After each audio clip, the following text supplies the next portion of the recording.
Vamos a ver una definición de lo que es la interpretación. Los elementos principales para interpretar o primordiales, sobre todo uno tiene que ser honesto. Aceptar que la Biblia nos enseña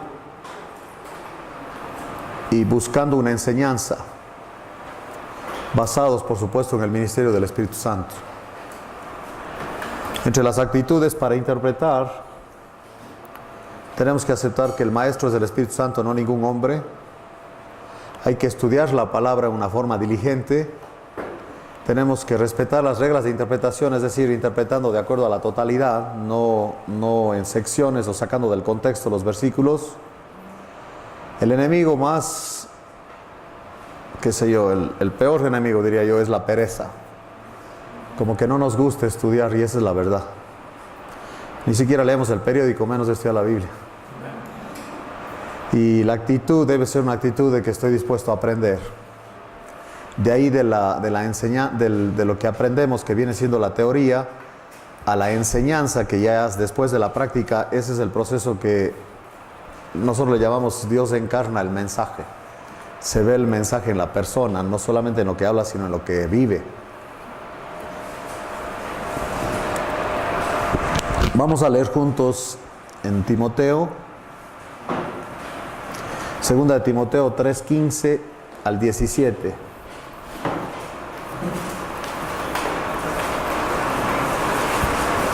Que desde la niñez has sabido las Sagradas Escrituras. Es el primer punto. Que sepas, conozcas las Escrituras, como vimos ayer, que procures entrar al reposo, que te enteres lo que eso implica, estar enterado totalmente. Como Pablo dijo a los de Éfeso, les di todo el consejo de Dios, no solamente las promesas como el pancito ese de cerámica que venden en las librerías. Y dice, las cuales te pueden hacer sabio para la salvación por la fe que es en Cristo Jesús. Conocer las Escrituras es una cosa, hay que creerlas y entonces te hace sabio para la salvación en sus aspectos, la justificación, santificación y glorificación por la fe que es en Cristo Jesús. Toda la Escritura es inspirada por Dios. Ese dato es muy importante. Hoy día hay gente que no cree eso y lamento por ellos, pierden mucho al hacer eso porque toda su interpretación se vuelve hasta psicológica, digo yo, pura alma, pura emoción o en gran parte la razón, pero eso no sirve para nada. Nuestra razón está tan caída como todo nuestro ser. A menos que el Espíritu Santo nos ilumine, nunca lo vamos a ver. Por eso el hombre natural no percibe las cosas que son del Espíritu de Dios. Para él son locura, no las puede entender porque se han de discernir espiritualmente, dice 1 Corintios 2:14. Así que la Escritura es útil para enseñar, para redarguir, para corregir, para instruir en justicia, a fin de que el hombre de Dios sea perfecto, enteramente preparado. ¿Pero para qué? Para toda buena obra, no solamente para toda lengua. Si eso de hablar, pues el diablo también sabe la Biblia. Ahora, la definición es buscar hasta encontrar el verdadero significado de las Escrituras inspiradas por Dios.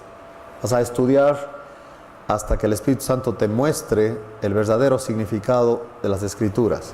Si ven conmigo en Colosenses, vamos a Colosenses. Esta carta es, pienso, la más profunda con Efesios, son paralelos en cuanto a las doctrinas.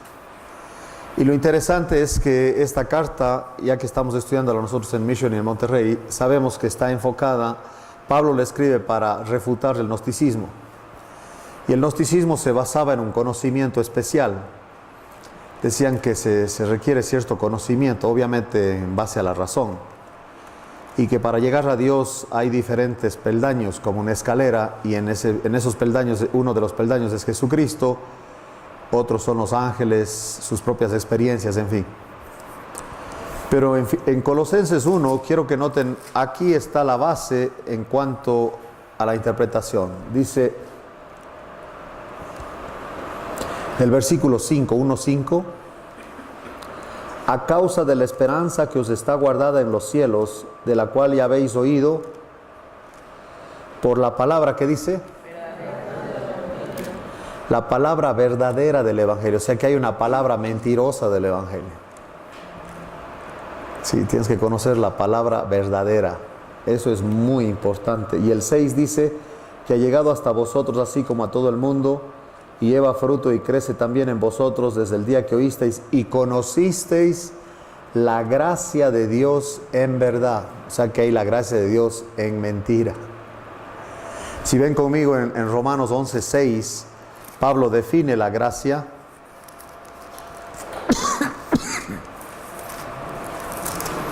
Y no la podemos mezclar con las obras o con la ley.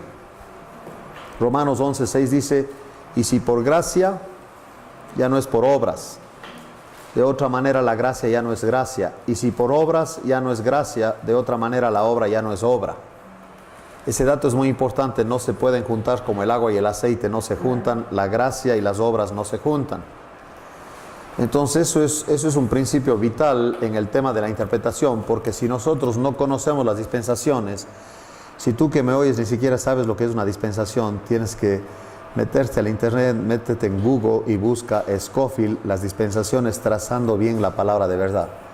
Es una explicación de Timoteo cuando le dice que traza bien la palabra de Dios, que divide bien la palabra de Dios, dice en inglés. Dividing es dividiendo, y entonces las dispensaciones, si uno no tiene esa base, la interpretación no estará bien, porque le estamos atribuyendo cosas a la iglesia que pertenecen a Israel. Si ven conmigo algo interesante, vamos a Deuteronomio. En el capítulo 28.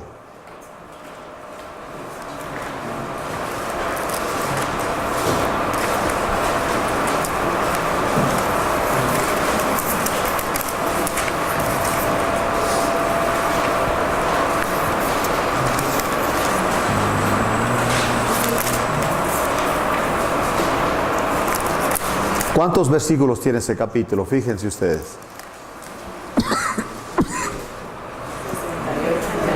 68. Y si ustedes ven, el capítulo está dividido en dos secciones. Del 1 al 14, lo que resulta en bendición. Y del 15 al 68, lo que tiene que ver con maldición. Entonces, qué interesante que hay poquitos versículos en cuanto a bendición y un montón de maldición, como que Dios sabe que Israel no va a creerle, no le va a obedecer. Y dice, acontecerá que si oyeres atentamente la voz de Jehová tu Dios para guardar y poner por obra todos sus mandamientos que yo te prescribo hoy, también Jehová tu Dios te exaltará sobre todas las naciones de la tierra. Y vendrán sobre ti todas estas bendiciones y te alcanzarán si oyereis la voz de Jehová tu Dios. Eso es la ley, porque si te portas bien, te bendigo, si te portas mal, te maldigo. Eso es lo que dice en el 15. Pero acontecerá, si no oyeres la voz de Jehová tu Dios para procurar cumplir todos sus mandamientos y sus estatutos que yo te intimo hoy, que vendrán sobre ti todas estas maldiciones y te alcanzarán. Entonces hay una condición para Israel. Para nosotros los gentiles en la iglesia, miren conmigo en Efesios.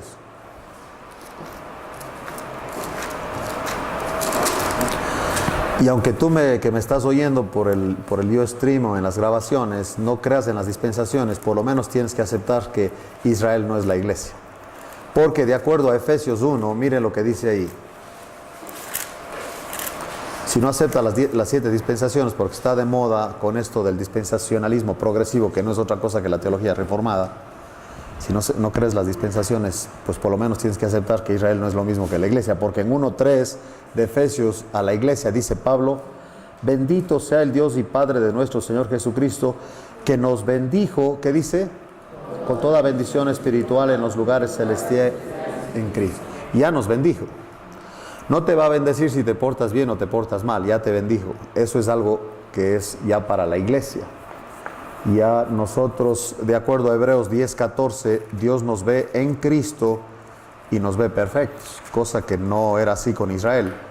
Israel iba a recibir la bendición siempre y cuando se portaran bien y obedecieran los mandamientos.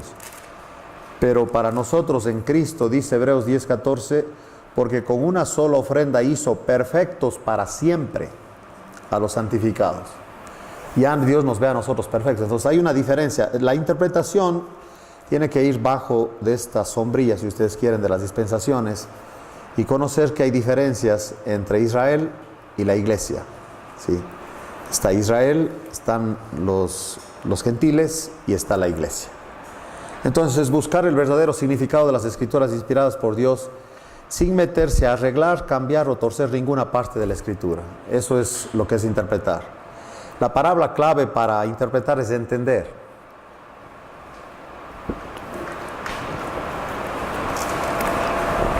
Miren lo que dice Nehemías 8:8.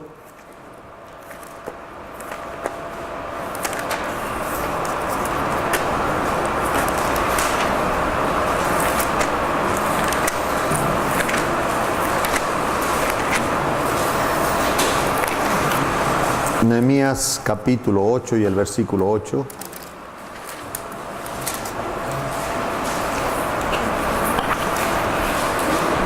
Y leían el libro de la ley de Dios claramente,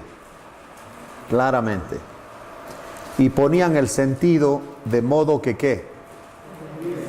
Que entendiesen la lectura. Así se hacía, ¿no? Dice el 5, abrió pues Esdras el libro a ojos de todo el pueblo porque estaba más alto que todo el pueblo, y cuando lo abrió todo el pueblo estuvo atento. Bendijo entonces Esdras a Jehová, Dios grande, y todo el pueblo respondió, amén, amén, alzando sus manos, y se humillaron y adoraron a Jehová, inclinados a tierra. Y los levitas, Jesúa, Bani, Serebías, Jamín, Acub, Sabetai, Odías, Maasías, Kelitas, Arías, Josabed, Anán y Pelaía, hacían entender al pueblo la ley. El pueblo estaba atento en su lugar. Si ven también en Mateo 13, en cuanto a los diferentes terrenos en los que cae la semilla, el cuarto terreno en Mateo 13 tiene la palabra clave. Dice el versículo 23, mas el que fue sembrado en buena tierra, este es el que oye y ¿qué más? Entiende la palabra y da fruto y produce a 100, a 60 y a 30 por uno. El tema de la interpretación obviamente es entender la escritura, y aquí la clave es la interpretación que nos da el Espíritu Santo por su iluminación, el entendimiento. Si ven conmigo en Hechos capítulo 16, lo que hizo Dios con esta Lidia, vamos a ver ahí. Hechos 16:14. Entonces una mujer llamada Lidia, vendedora de púrpura de la ciudad de Tiatira, que adoraba a Dios, estaba oyendo, y el Señor abrió el corazón de ella para que estuviese atenta a lo que Pablo decía. El Señor es el que debe abrir el corazón ahí, ¿no? La interpretación no se da fuera del contexto de la obra del Espíritu Santo. Lo mismo en Efesios 1:18, en la oración que hace él por los de Éfeso. Él dice en 1:18 de Efesios, voy a leer el contexto, dice, no ceso de dar gracias por vosotros, haciendo memoria de vosotros en mis oraciones. 17, para que el Dios de nuestro Señor Jesucristo, el Padre de gloria, os dé espíritu de sabiduría y de revelación en el conocimiento de Él, alumbrando los ojos de vuestro entendimiento. Ese es muy importante. 1 Corintios 3:5, miren lo que dice ahí.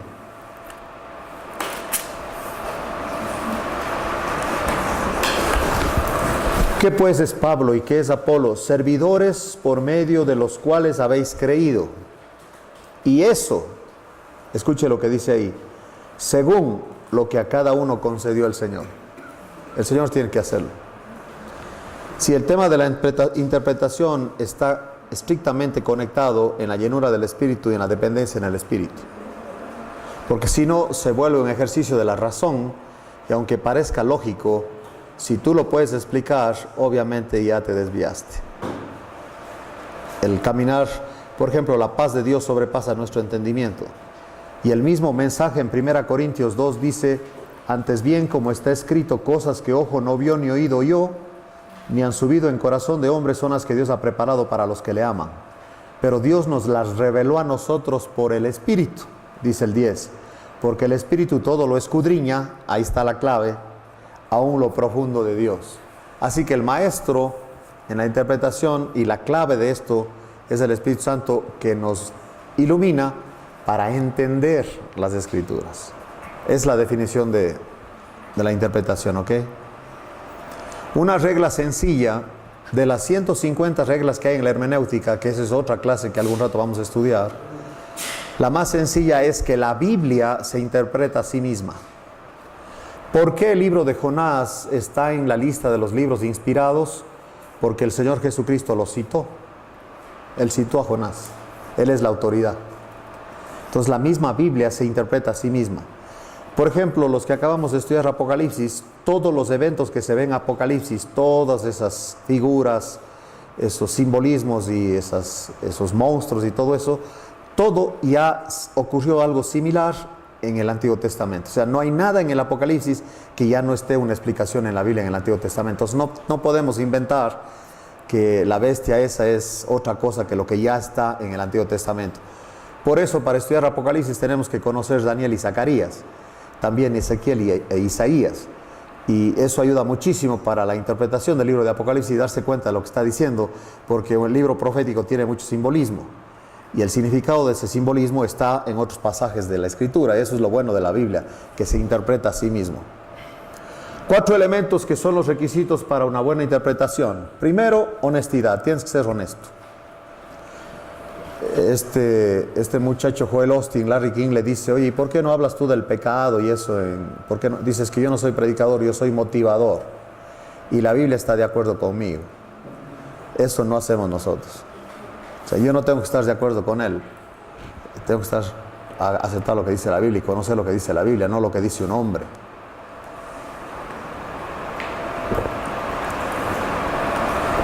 Forzar a la Escritura que diga algo que no dice, eso es deshonesto y eso no vamos a hacer. No hay que forzar a las Escrituras a hacer que digan lo que no dicen. Esto requiere un estudio profundo que nos va a ayudar a encontrar el significado de lo que dice. Recuerden que en la observación es qué dice, en la interpretación es qué significa. El problema es entonces querer lucirse de buen intérprete sin haber cavado más allá de la superficie. Y Pablo habla muy bien de eso, diciendo: los que piensan que saben algo no saben nada.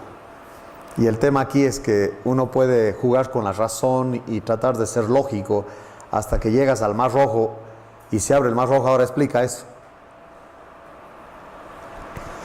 Si el tema de los milagros en la Biblia es lo que son actos sobrenaturales y te toca creer lo que dice y nada más, no hay explicación, aunque los liberales siempre tratan de explicar.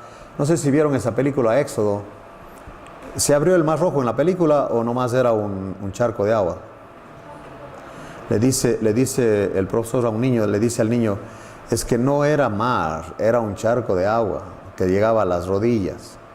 El niño dice: pero de todas maneras hubo milagro, porque tan poquita agua se ahogaron los egipcios, dijo. O sea que de a tiro estaban sonsos los egipcios que no pudieron zafarse del charco de agua.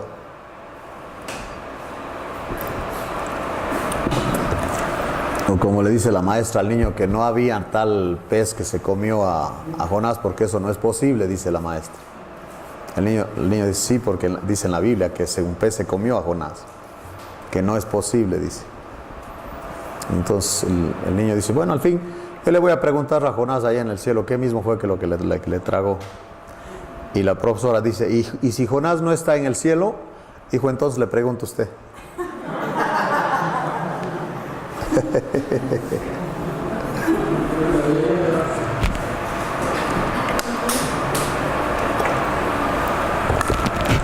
Estaba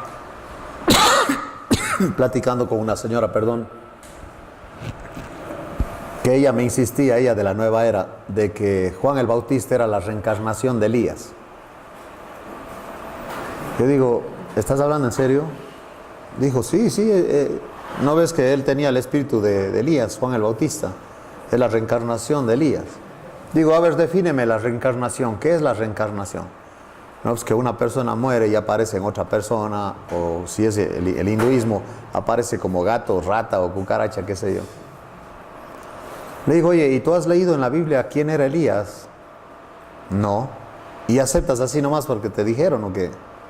¿Quieres ver quién era Elías? Entonces ya le leo y llegamos a la parte cuando Elías fue arrebatado, ni siquiera murió. Digo: ¿cómo puede reencarnar si ni siquiera murió? No, la señora me queda mirando así como en shock. Dice: entonces me están mintiendo. Digo: totalmente. Que Juan el Bautista tenía el mismo espíritu que tenía Elías es aceptable porque es el Espíritu Santo, pero que Juan el Bautista sea una reencarnación de Elías, imposible porque Elías no murió.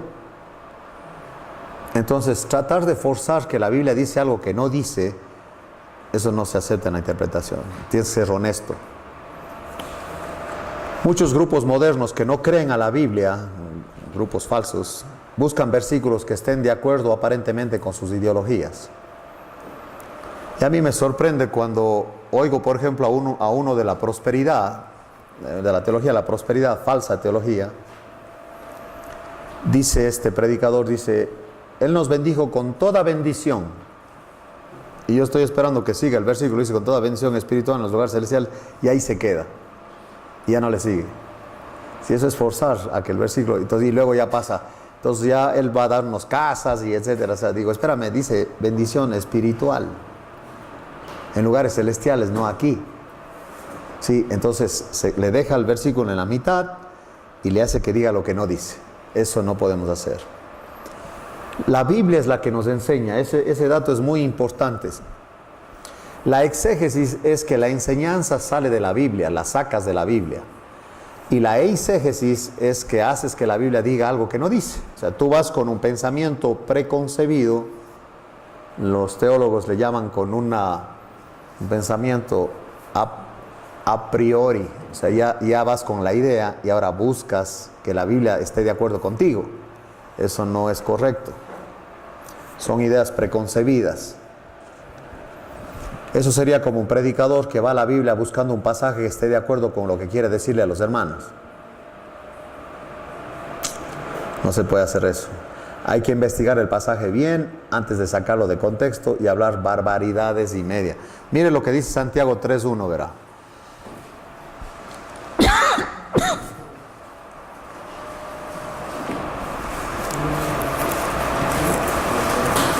Este versículo debería estar pegado en el refrigerador de alguna gente que yo conozco. Hermanos míos, no os hagáis maestros muchos de vosotros, sabiendo que recibiremos, ¿qué dice? Mayor condenación. Se creen eruditos, se creen los, qué sé yo, los papas de los evangélicos, no sé. Que según ellos, lo que ellos dicen, así es. Digo, no es así. Punto. Así no dice la Biblia.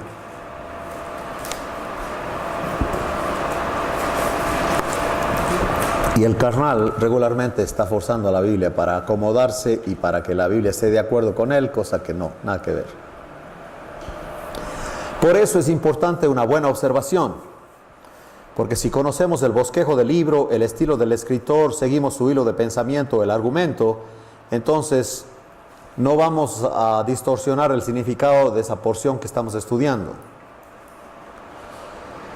Tenemos que estudiar la plataforma donde ocurrió el evento, o sea, cada carta, por ejemplo, tiene un propósito, los profetas hablaron al norte o al sur con un propósito, así que el escritor debe hablar su lenguaje.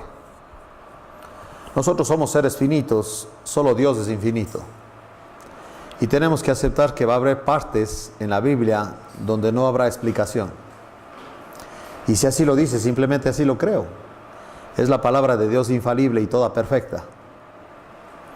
Estudiar la Biblia nos tomará toda la vida. Y cuando usted ya vaya a morirse, todavía no ha terminado. Eso sí, téngalo por seguro. Esta vida la tenemos para conocer al Señor, la eternidad para disfrutarle a Él. Ahora, cuando interpretamos, lo que buscamos es una enseñanza. Aquí hay una enseñanza. Obviamente, dentro del significado de esto, Dios me está queriendo enseñar algo.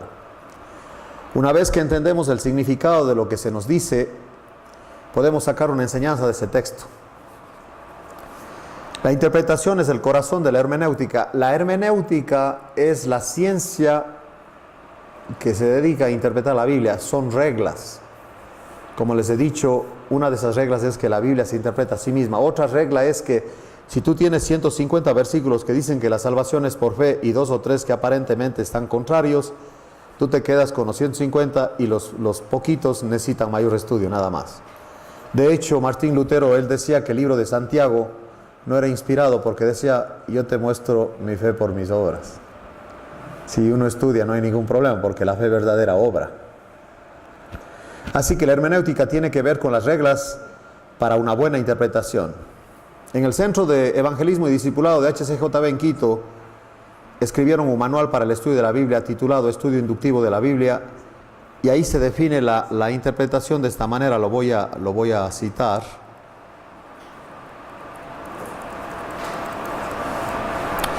La interpretación viene de la palabra griega hermeneuein, que significa explicar, y más concretamente viene del verbo griego euriskein, que significa encontrar.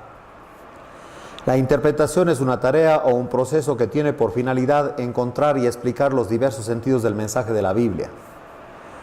La interpretación está íntimamente ligada con la exégesis, que significa extraer, sacar el significado de las Escrituras. Lo contrario se llama eisegesis, poner, meter pensamientos ajenos al texto bíblico. Y la mayoría de interpretación que yo veo es ese tipo de interpretación, eisegesis. Y la mayor parte de los comentarios son devocionales, o sea, agarra un versículo y dice: el Señor me dice a mí, y no hay ningún estudio, no hay observación, nada, simplemente el versículo dice así. Por ejemplo, he oído yo que hay evangélicos que agarran Filipenses 4:13, vamos a ver lo que dice Filipenses 4:13. Todo lo puedo en Cristo que me fortalece, y el muchacho va al examen sin estudiar y dice: todo lo puedo en Cristo que me fortalece, y reprueba. Y luego se queja de que Dios no le ayudó. O me dice a mí un muchacho: oye, pastor, ora por mí, mañana tengo un examen muy difícil. Digo: ¿y estudiaste? Dice: no. Digo: no voy a orar por ti, ¿para qué? Si estudias, que te recuerde lo que estudiaste, sí, pero el Señor no es Dios de vagos, agarra la onda.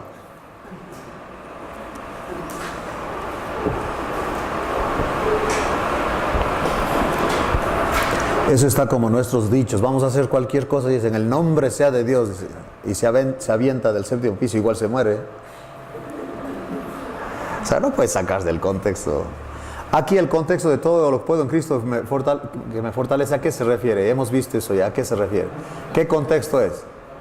Es que sé vivir en abundancia y en escasez. En todo estoy enseñado a vivir humildemente, en abundancia, todo lo puedo en Cristo que me fortalece. Ese es el contexto. No puedes meter ese versículo en todo lado. No. ¿Entiendes eso? Es que ubicarlo donde va. Nosotros, el tema nuestro en el estudio bíblico, al hacerlo nosotros en la carne, es tedioso. Ya les advierto eso. Si tú vas a hacer el estudio nomás en tus fuerzas, en tu mente, si no puedes dormir una noche, yo te sugiero algo que te pone a dormir. Siéntate al lado de tu almohada con la cabeza inclinada en la almohada y empieza a leer la Biblia. En 5 minutos estás dormido. Porque la carne dice: mejor me duermo a que se entere. Estoy hablando en serio. ¿Por qué será que cuando tú dices: ahora sí voy a leer la Biblia, te da un sueño? O alguien viene a visitarte que nunca en la vida viene, ese rato viene nomás. O sea, la cuestión es que no tengas contacto con la Escritura, ¿sí? ¿Qué será? Dice: tengo ganas de leer la Biblia y no puedo. No. Algo pasa y no puedo. Bueno, el tema es que debes orar que el Señor te dé el privilegio de pasar tiempo en la Escritura. Vamos a analizar al Espíritu Santo como el Maestro. En 1 Corintios 2, mire la tarea de él.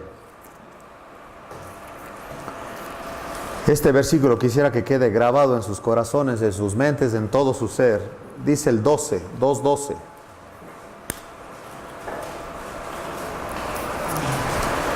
Nosotros no hemos recibido el espíritu del mundo, sino que el Espíritu de Dios. ¿Para qué? Que sepamos qué. ¿Es algo nuevo que nos va a dar o es que ya lo tenemos? Sí, ya todo lo tenemos. El Espíritu Santo nos va a mostrar lo que tenemos.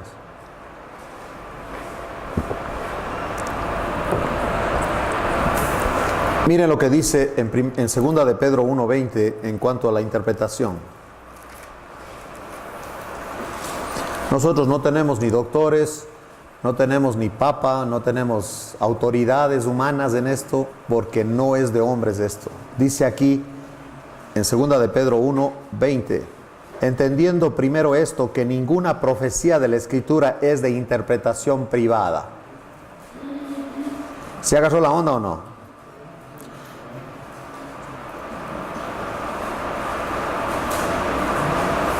Todas las profecías son congruentes y no son de interpretación privada, porque nunca la profecía fue traída por voluntad humana, sino que los santos hombres de Dios hablaron siendo ¿qué?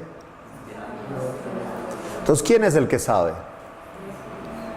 El Espíritu Santo. Y el Espíritu Santo ahora mora en nosotros. Es una ventaja que tenemos nosotros. Y no se va a ir. En el Antiguo Testamento venía y se iba. Pero ahora ya no. Estará en nosotros para siempre. Y es impresionante lo que te voy a decir también, tú que me estás escuchando por la grabación. El Señor Jesucristo aquí en la tierra, que es el Maestro con mayúscula y no hay otro como Él, solo Él. Dios que se hizo hombre, que sabe todo, Él mismo es la verdad en persona, no pudo enseñarle a los discípulos. No le entendían papa. Ya ven que ustedes siempre dicen que, hablando de la pedagogía, por ejemplo, dice que en la enseñanza tienes que oír, tienes que envolverte, tienes que participar. La persona que está envuelta en practicando es la que más aprende. Por ejemplo, ese es un método que ahora tienen con los niños en una escuela, que el niño hace lo que quiere. O sea, ahí le sueltan, no, tú haz lo que...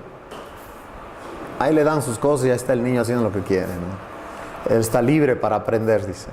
Entonces hay filosofías en cuanto a eso. Y cada uno de los que inventa esas filosofías de la educación, la base es el hombre. Que el hombre no es malo, que la sociedad le hace malo, que los niños no son malos, que el ambiente le hace malo, etc.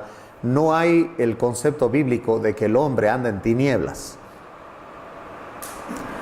Y de hecho fue Tomás de Aquino quien escribe diciendo que nosotros para conocer a Dios no necesitamos la Biblia, podemos conocerle a través de la razón. Entonces, sin Biblia, ¿qué fe es? No es fe, porque la fe está basada ¿en qué? En la Escritura. Es el Espíritu Santo el que enseñó a los discípulos. Imagínense ustedes que ellos le oían al Señor constantemente hablando de diferentes temas. El tema ese de destruyan este templo y yo lo reconstruiré en 3 días. Y están los discípulos al lado del Señor diciendo el uno al otro, ¿tú eres albañil o qué? Dijo, no.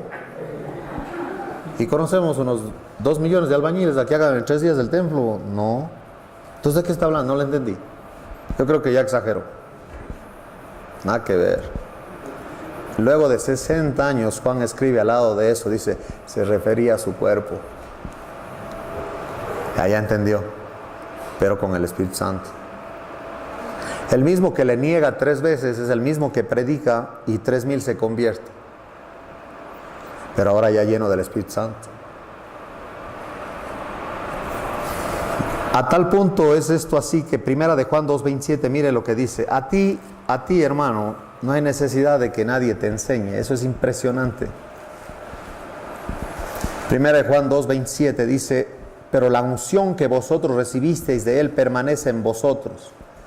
Y no tenéis necesidad de que nadie os enseñe, así como la unción misma os enseña todas las cosas y es verdadera y no es mentira, según ella os ha enseñado, permaneced en Él.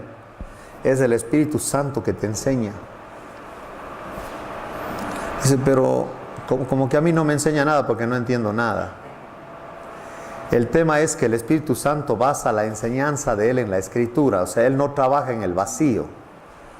Obvio que Él tiene hombres en la iglesia que Dios puso para ayudarnos, pero cada uno debe ver cómo sobreedifica. Vamos a ver eso en 1 Corintios 3.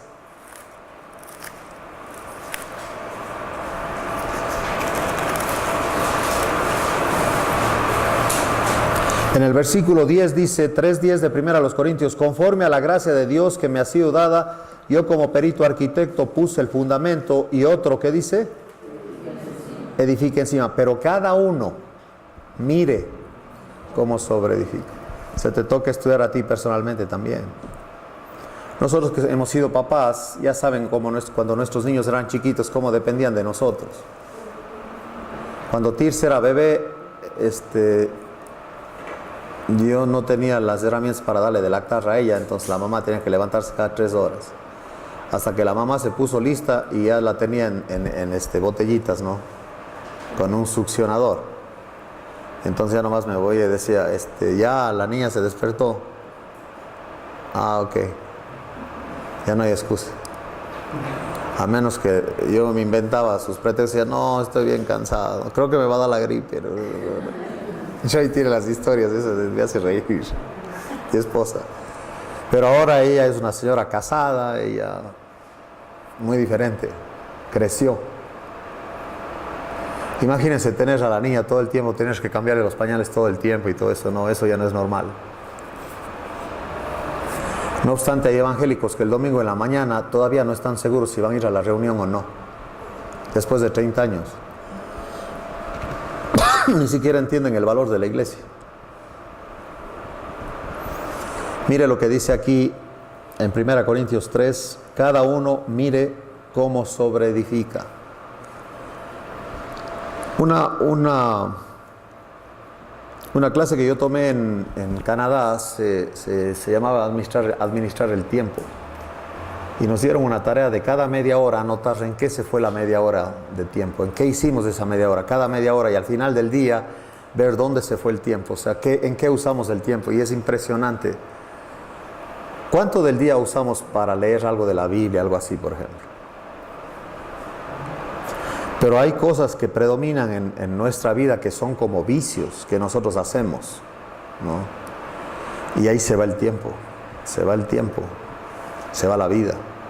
¿Y cuánto lo dedicamos a alimentarnos?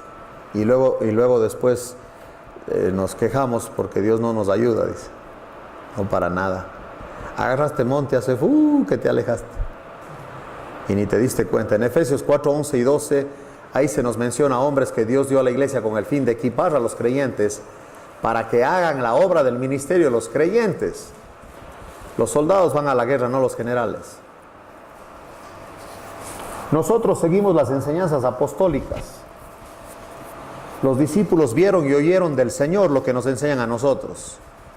Y todo eso lo recibieron de Él y el Espíritu Santo les recordó. Y les dio la capacidad de interpretar, es decir, entender el significado de lo que el Señor les estaba enseñando. Estos hombres no son la autoridad porque ellos no inventaron la Biblia. Los apóstoles no son la autoridad es del Señor. Ellos solamente fueron los instrumentos para escribir lo que el Señor dice, de tal manera que ellos no son la autoridad. Miren lo que dice en 1 Tesalonicenses. Y Pablo recalca este concepto que es muy importante porque a mí me sorprende cuando alguien habla de otro diciendo que no hay nadie que interprete mejor la Biblia que este hermano. Digo, está loco. ¿Y el Espíritu Santo? Y no le da crédito al Espíritu Santo. Yo no conozco a otro profesor de hermenéutica como este hermano. Digo, no, yo sí. Se llama el Espíritu Santo. Prefiero al Espíritu Santo que al erudito, porque el erudito hace sus tonterías con la razón, no juega juegos con la razón. Aquí en 1 Tesalonicenses dice el capítulo 2:1, porque vosotros mismos sabéis, hermanos, que nuestra visita a vosotros no resultó vana, pues habiendo antes padecido y sido ultrajados en Filipos, como sabéis, tuvimos de nuevo en nuestro Dios para anunciaros el Evangelio de Dios en medio de gran oposición, porque nuestra exhortación no procedió de error ni de impureza, ni fue por engaño, sino que según fuimos aprobados por Dios para que se nos confiase el Evangelio, así hablamos no como para agradar a los hombres, sino a Dios que prueba ¿qué? Nuestros corazones. Porque nunca usamos de palabras lisonjeras como sabéis, ni encubrimos avaricia, Dios es testigo. Ni buscamos gloria de los hombres, ni de vosotros, ni de otros, aunque podríamos seros carga como apóstoles de Cristo. Antes fuimos tiernos entre vosotros como la nodriza que cuida con ternura a sus propios hijos. Tan grande es nuestro afecto por vosotros que hubiéramos querido entregaros no solo el Evangelio de Dios, sino también nuestras propias vidas, porque habéis llegado a seros muy queridos. Porque os acordáis, hermanos, de nuestro trabajo y fatiga, como trabajando de noche y de día para no ser gravosos, a ninguno de vosotros os predicamos el Evangelio de Dios. Vosotros sois testigos, y Dios también, de cuán santa, justa y irreprensiblemente nos comportamos con vosotros los creyentes. Así como también sabéis de qué modo, como el Padre a sus hijos, exhortábamos y consolábamos a cada uno de vosotros. Y os encargábamos que anduvieseis como es digno de Dios, que os llamó a su reino y gloria, Por lo cual también nosotros sin cesar damos gracias a Dios de que cuando recibisteis la palabra de Dios, que oísteis de nosotros, la recibisteis no como palabra de hombres, sino que, según es en verdad. ¿Qué es? La palabra de Dios, la cual actúa en vosotros los creyentes. Si Pablo reconoce, dice, esto ni siquiera yo me lo inventé, esto es la palabra de Dios. Y él recalcaba diciendo, yo recibí del Señor.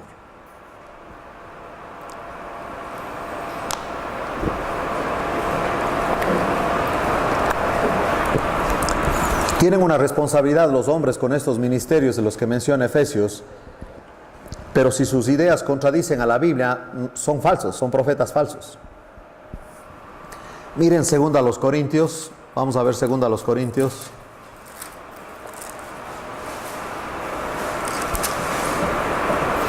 En el capítulo 11, 2 Corintios 11,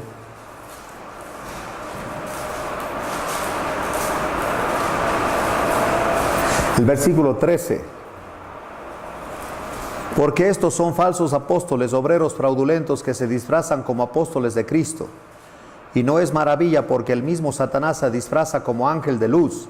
Así que no es extraño si también sus ministros se disfrazan como ministros de justicia, cuyo fin será conforme ¿a qué?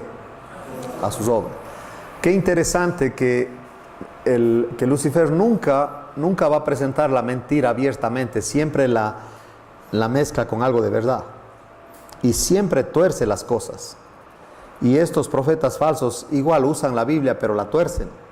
Y si uno no tiene el estudio o no ha mirado esos pasajes como en su contexto y en la interpretación correcta, entonces te pueden engañar. Si contradicen sus ideas, sus enseñanzas a la Biblia, no tenemos por qué aceptarlas. ¿Ok? Mire cómo trata él a estos falsos maestros en Filipenses, en el capítulo 3 de Filipenses.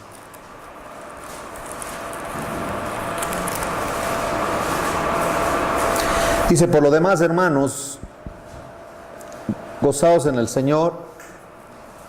A mí no es molesto el escribiros las mismas cosas. Eso me suena bien interesante a mí. Dice, esto ya hemos visto, pero para mí no hay problema escribirles lo mismo. Para vosotros os es seguro. Guardaos ¿de quién? De los perros. Guardaos de los malos obreros. Guardaos de los mutiladores del cuerpo. Porque nosotros somos la circuncisión, los que en espíritu servimos a Dios y nos gloriamos en Cristo Jesús, no teniendo confianza en ¿qué? Entonces regularmente un profeta falso, su manera de hablar es que yo opino, yo sé el griego, yo sé el hebreo, y a mí qué me importa. A mí méteme al Espíritu Santo aquí, no te levantes como pavo real tú. Y ya saben que oigo a tanta gente. Wow. Lo más terrible en este planeta es ver a un carnal pretendiendo ser espiritual. Tremendo es eso. Es importante investigar la historia para ayudarnos con la interpretación. Ahora escúcheme bien el proceso de cómo se tratan los temas difíciles de la Biblia. Son 4 pasos que hay que seguir. Eso es extra porque no tengo aquí en estas notas. 4 pasos extra de cómo estudiar el tema de interpretar la Biblia. Si nosotros tenemos un problema, por ejemplo, la pérdida de la salvación, ¿no? Que ahora está de moda entre los evangélicos, y eso me hace ver que el que enseña tal cosa no tiene al Espíritu Santo. Porque el Espíritu Santo testifica a nuestro espíritu ¿qué? Que somos hijos de Dios. Romanos 8:16 dice eso. Y si él no tiene ese testimonio del Espíritu a su espíritu, obviamente que pierde la salvación. Porque no tiene esa garantía que le da el Espíritu. El Espíritu dice, no, tú eres salvo. Y él tiene ese testimonio en su espíritu, ni siquiera en la mente, sino en el Espíritu, que sobrepasa el entendimiento. Pero no tiene ese testimonio, por tanto no es cristiano porque no tiene al Espíritu Santo. Y por eso enseñan esas cosas. Me dice un amigo mío, dice, oye, ¿por qué en la iglesia donde yo voy, el predicador no nos dice hermanos, siempre dice amigos? Digo, es que para él ustedes son inconversos. Dile, oye, yo ya nací de nuevo, ya soy hermano, no soy amigo. Así dile tú a él. Y dile, ¿y tú ya naciste de nuevo? Entonces dime hermano, no me digas amigo. Imagínense, yo digo amigos, digo bola de inconversos, por eso son mis amigos. Pero si ya nacieron de nuevo, ¿qué somos? Y ya saben ustedes por qué nos decimos hermanos, ¿verdad? ¿Por qué? No sabemos los nombres, es la verdad.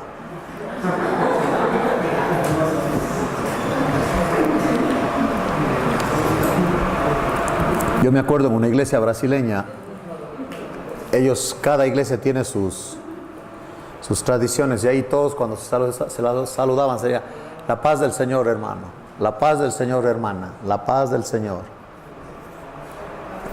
Y un ladrón que fue a espiar ahí, como él no sabía eso, le saluda a la esposa del pastor y le dice, la paz de la señora.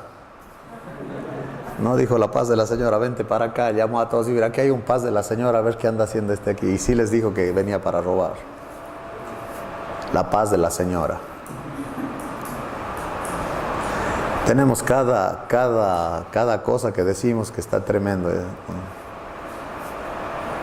Amén, gloria a Dios, aleluya. Estos son los 4 pasos. Primero, uno tiene que ver cómo se vio esa doctrina en el principio. O sea, tienes que analizar históricamente cómo se trató esa doctrina, porque ya herejías, por ejemplo, Pelagio decía él que la caída de Adán solo le afectó a Adán y los demás no. A los demás no, nosotros somos buenos. El amolado era Adán, nosotros no. Okay. Pelagio enseñaba eso. Entonces Arrio enseñaba que no hay tal cosa como la Trinidad. Y Atanasio fue el que los refutó y venció. Y se quedó en un concilio antiguamente, cómo la iglesia primitiva trataba esas herejías, y ya se vio eso. Entonces tienes que estudiar cómo se trató históricamente esas doctrinas en los concilios. Yo en mi computadora tengo todos los concilios, así que si alguien me dice algo, digo, mire, eso ya se trató en el concilio en tal fecha, esa doctrina, fue el que lo propuso, así que tú le sigues a él, y el que lo venció mostrando que eso no era bíblico era fulano, y ya está. Entonces tienes que pasar tiempo averiguando la historia de las doctrinas. Segundo, tienes que ver en toda la Biblia lo que habla de esa doctrina. Eso se llama la teología sistemática. Agarras todos los versículos en el Antiguo y Nuevo Testamento que se hable de eso, ¿verdad? Tercero, tienes que contestar a todas las objeciones que te pueden hacer en cuanto a la posición que adquieres bíblicamente. La Biblia garantiza y dice que la salvación no se pierde, porque el Espíritu Santo sella la salvación, Él es la garantía de la salvación y nunca se va a ir del creyente, por tanto no puede perder la salvación. Esa es la conclusión. Y entonces hay objeciones. Pero acá en el libro de Hebreos hay 2 versículos que dice que si te deslizas, que ya habiendo probado ya no. Entonces digo, mire, esos versículos tienes que ubicarlos dentro del argumento de Hebreos. Porque Hebreos es una homilía y es un argumento. Si hubiera la pérdida de la salvación, no habría al final del argumento el versículo que dice que el padre al hijo que ama, ¿qué hace? Lo disciplina. Entonces no diría, no, pues este no era hijo, así que no hay disciplina. No, obvio, el punto es no si el cristiano que peca pierde la salvación, sino qué pasa cuando un cristiano peca, que espere disciplina, nada más, ¿entiende? Entonces uno ya tiene que responder a las objeciones. Y cuarto, tiene que aplicarlo a su vida. Porque si no, solo se volvió un ejercicio nada más teórico. La letra mata, pero el espíritu vivifica. Tenemos que ir a la historia ahora. ¿Quién tiene tiempo para hacer eso, hermano? Y a mí me dicen, tú nomás predicas. Digo, sí, cómo no, hazlo tú. Y la tarea más ardua que uno tiene es justamente detener las herejías, hermano. Como viene un tipo a la iglesia con los varones allá en Texas, y según él les dice que nosotros en nuestra iglesia no tenemos al Espíritu Santo, porque no hablamos en lenguas, que no sé qué. Y que en la iglesia de él se vive el libro de los Hechos. ¿Puede usted imaginar eso? Entonces digo, ¿y va a regresar o qué? Dijo, sí, va a regresar. Ok. Y yo hablo con él. Y justamente regresó. Digo, ¿y tú eres el de que nosotros no tenemos el Espíritu Santo? Y que en tu iglesia se vive el libro de los Hechos. O sea, que ustedes venden todo y se lo dan a los apóstoles, ¿o cómo? ¿Y quiénes son los apóstoles ahí en tu iglesia? ¿Está Pedro reencarnado, como dicen los de la nueva era o qué? Digo, ¿y los mentirosos se caen muertos en tu iglesia? ¿Te acuerdas de Ananías y Zafira? Dice, no. Digo, entonces déjate de tonterías y sácate, ya sé lo que andan ustedes haciendo. A los que no saben les engañan, les engatusan para llevarte gente a tu movimiento. No hagas eso, es deshonesto. Nunca más regresó. Oscar, que es un amigo mío de una iglesia de Dona, viene a verme cuando ellos empezaban y me dice, llegó un profeta a nuestra iglesia que el Señor le ha dicho que nosotros le vamos a dar una van. Digo, ¿eso te dijo el profeta? Dijo, sí.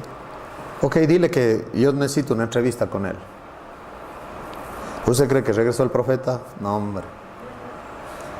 Seguramente me había oído en la radio, porque yo andaba en la radio en aquel entonces. Dijo, no, hombre, si va a venir este gallo me va a dejar picoteado, mejor no regresó.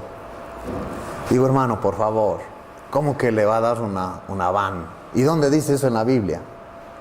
Está como el solterón que se está quedando en la casa de un predicador veterano, de esos que son ya mañosos, o sea, un predicador viejo, se conocen, son como esos mecánicos que nomás llega el auto y dice, ya sé lo que tiene. O sea, nomás de oír cómo respira el hermanito, ya saben cómo anda, dónde anda. Genial, hermano, genial. Y le dice el solterón al predicador, le dice, oiga, dice, anoche el Señor me dio una palabra, porque así habla, ¿no? Me dio palabra. Dice, ¿qué te dijo? Que yo me iba a casar con su hija, dice. No, pues claro, si está soltero ya le gustó la chamaca, ¿no? Y el predicador veterano dice, qué contrariedad, dice, a mí Dios no me dijo nada. A él sí ya le dijo que se iba a casar con su hija, qué bárbaro este.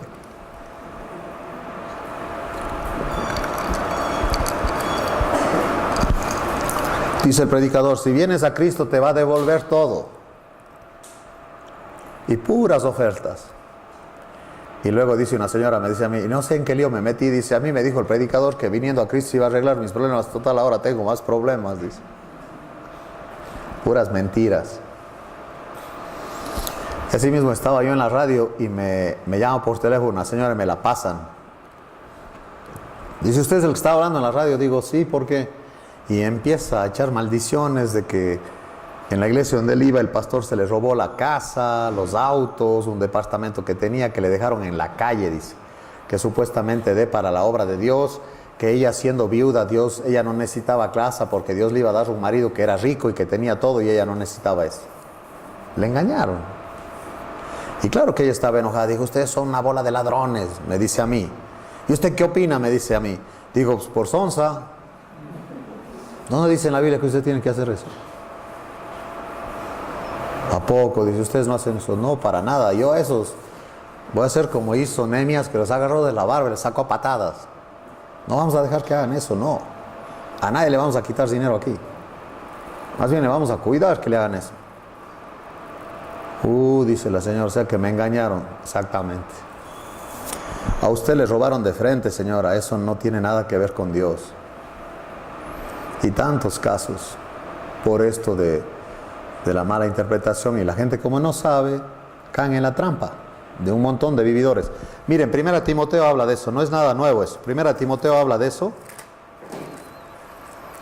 Y lo peor es que, mire lo que dice aquí, que es impresionante. Dice, más bien, 2 Timoteo 3, vamos a ir ahí, 2 Timoteo 3.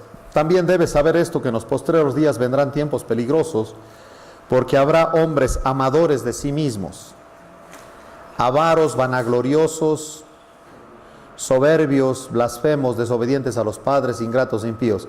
Esto de avaros y vanagloriosos, me dice un muchacho, dice, oye, ¿cómo ves mi pastor? Dice, creo que andaban en Dallas en alguna reunión, no sé qué, y él andaba con el pastor de él, según él es su pastor. Yo no soy el pastor de nadie, es la verdad. Y estaban en un mall, dice, y estaban en un lugar donde venden esa ropa de los vaqueros. Se venden botas y todo. Y había unas botas ahí de cocodrilo. Y dice, y el pastor me dice a mí, hermano, siémbreme esas botas, dice. Digo, ¿qué? ¿Le ibas a echar tierra a las botas y poner alguna planta o qué? No, hermano, no te burles. Dice, él quería que yo se las comprara. ¿Y qué hiciste? Pagué $500 en mi tarjeta por esas botas. Y el tipo se las puso una sola vez. Digo, qué sonso que eres tú. Qué sonso. Mejor tú le hubieras dicho a él, mejor tú siémbramelas, no, porque tú recibes mucho dinero. Tú sí tienes, yo no. Siémbreme esas botas, hermano. Algunos de ustedes les voy a decir, hermano, siémbreme ese auto.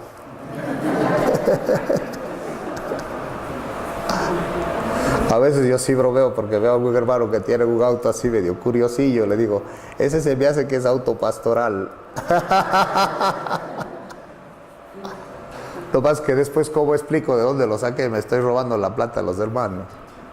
Eso no voy a hacer. Eso no voy a hacer de ninguna manera. El Señor me guarde, hermanos. ¿Cuáles son las actitudes de interpretar? Es un proceso arduo, Requiere mucha disciplina. Pero no hay nada más hermoso que tú encuentres personalmente las enseñanzas. Que el Espíritu Santo te lo muestre, nadie te lo va a quitar. Es como le dijo de María, ella ha escogido la buena parte, no le van a quitar eso. Ella estaba escuchándole al Señor. El mejor tiempo invertido en este mundo es con la palabra. Y luego que nosotros usamos esas enseñanzas, las vivimos, naturalmente podemos compartirlas. Y las compartes con autoridad porque sabes y lo vives. Cuando se busca diamantes, mientras más hondo se cabe, mejores diamantes se van a obtener. Y de hecho los diamantes siempre se obtienen como en bruto. Tienen que hacerle cortes y etcétera para que quede como se ve en las tiendas los diamantes. Con la interpretación es lo mismo. No te conformes con algo superficial. Hay que dedicar tiempo para indagar, para investigar. 5 actitudes que deben estar presentes cuando vas a interpretar. La primera, tienes que confiar en el Espíritu Santo.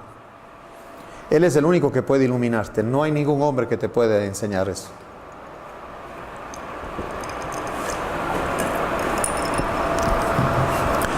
Suponiendo que tú lees un libro cristiano, ya murió el doctor Núñez, él era un teólogo, un lindo hermano Núñez, salvadoreño, que vivió casi toda su vida en Guatemala, trabajaba en el CETECA, él fue rector ahí y ha escrito varios libros. Imagínate que tú estás leyendo un libro de él y hay una parte que no entiendes, una sección que no entiendes. Podrías escribirle, o si le encuentras a él, puedes preguntarle, doctor, ¿y a qué se refiere en la página tal en el libro que escribió? Y él te puede explicar por qué lo escribió.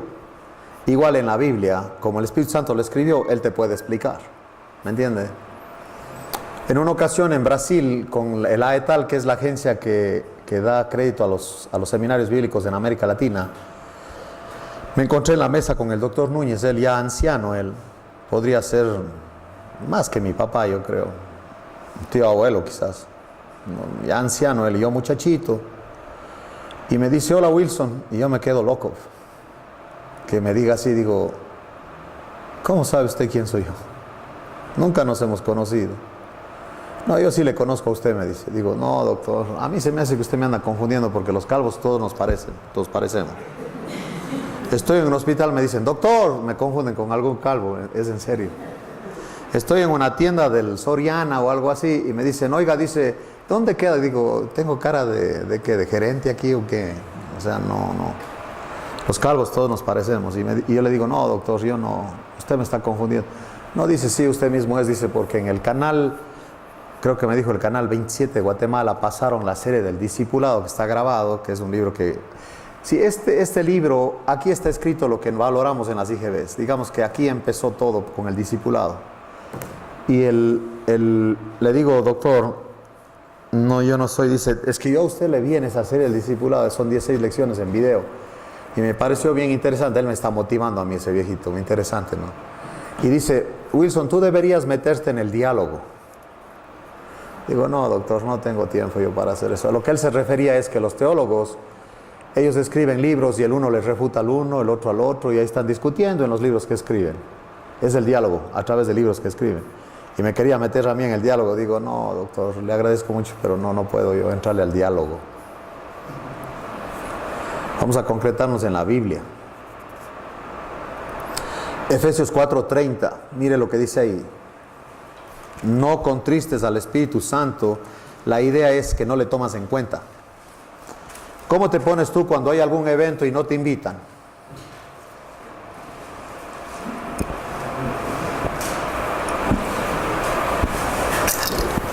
Obviamente que te entristece que no te hayan invitado. El Espíritu Santo se contrista cuando no le tomas en cuenta.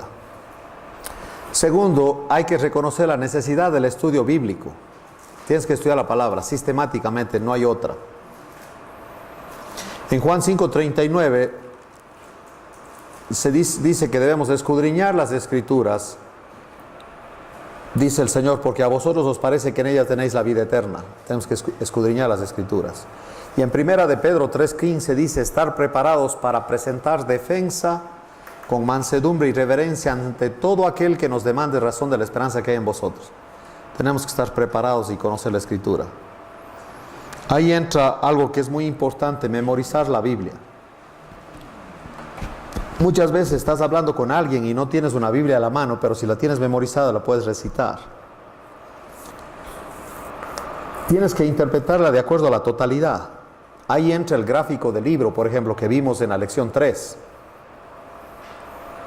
Aquí el tema que estamos tratando debe estar dentro del contexto del libro, del argumento del escritor. Es muy importante poder decir, este versículo pertenece a esta sección y está bajo de tal tema en el libro tal, porque ya hiciste el bosquejo y ya sabes dónde está ubicado ese versículo. Cuando alguien está hablando, por ejemplo, de la condenación, te vas a Romanos 1 al 3, ahí habla de la condenación. Si vas a hablar del gozo, te vas a Filipenses. Si vas a hablar del amor, te vas a Corintios 13.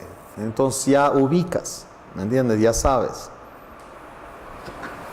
El enemigo número uno de la interpretación es la pereza. No, ya después lo hago. Es lo que ustedes dicen con las lecciones y los ejercicios. No, al rato lo hago, hombre, ya. Al rato me encierro en el baño y lo hago. Yo les conozco, te conozco, mosco. Pero no lo hacen. Procrastinar se llama eso. Siempre lo van relegando. Pero eso sí, si está interesante la novela, no, hombre. La sombra del pasado. Con el Cristóbal. Y la Alfonsa, no es Alfonsa, la Aldonza. No, eso sí tienes que estar puntual porque se te va. Se te va. No, pues, por eso se te va a ti con los temas de la Biblia, porque eso siempre se posterga. Nosotros vivimos en la era del café instantáneo, ¿sí o no? De microondas, de computadoras, de automatización. Le oí a un africano que se burla de los americanos, dice, en los Estados Unidos van a lavar la ropa, aplastan un botón. Que van a calentar algo, aplastan un botón. Que quieren preparar algo, aplastan un botón. Todo es puro botones y después salen al parque a correr, dice. No hace ningún esfuerzo y después tiene que salir a correr. Imagínense a nuestros abuelos cuando lavaban la ropa, ¿cómo era? Una friega. Tienen los brazos sin celulitis ni nada. Pues claro que está dándole. ¿Quieres que se te vaya la celulitis? Ya ponte a lavar la ropa, caray.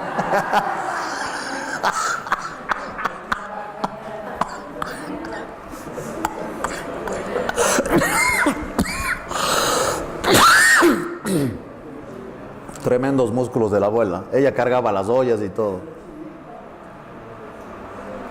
O tenía lo que llamaba no sé si era soplador o qué era, que para prender la leña o el carbón.